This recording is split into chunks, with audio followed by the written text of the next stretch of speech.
রেসিপিটা আপনাদের সাথে শেয়ার করছি। এই সেদ্ধ ডিম আছে, এখানে সেদ্ধ আলুও রয়েছে।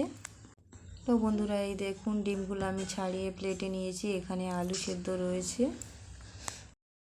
তো বন্ধুরা ডিমের রেসিপি করতে গেলে হচ্ছে এখানে পেঁয়াজ আছে কাটা, একটু আদা একটু রসুন আছে, আর এখানে ডিমে হলুদ মাখিয়ে আমি রেখে দিয়েছি, লবণ দিয়েছি। তারপরে কড়া গরম হয়ে গিয়েছে, আমি একটু সর্ষের তেল দিয়ে দিলাম।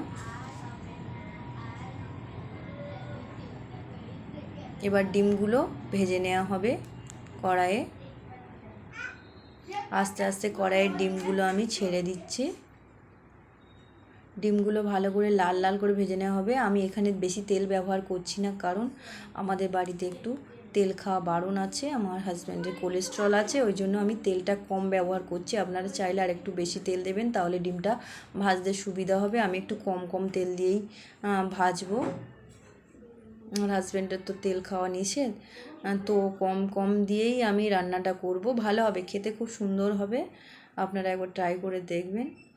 ডিমগুলো লাল লাল করে ভেজে তুলে নিয়ে আলুগুলোকে ভাজতে হবে।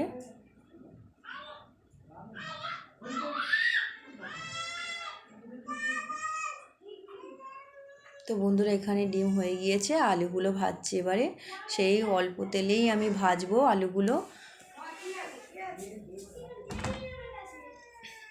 একটু হলুদ আর একটু লবণ ফেলে দিলাম, দিয়ে আলুটাকে ভেজে নিলাম। এরপরে তেল দিয়ে পেঁয়াজটাকে ভাজবো ভালো করে। পেঁয়াজটা লাল লাল ভাজা হয়ে এলে আদা রসুনটা দিয়ে দেব।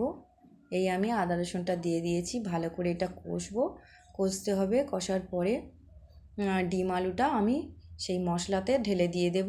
তারপরে নাড়তে নাড়তে জল দিয়ে দেওয়া হবে, ভালো করে নাড়িয়ে নেব আমি। তেলটা দেখুন খুব বেশি আমি দিইনি, কিন্তু তরকারিটা খেতে খুব সুস্বাদু হয়েছিল।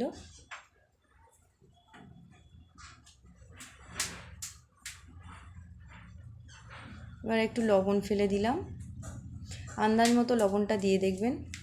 একটু চিনি হালকা করে দিয়ে দেবেন।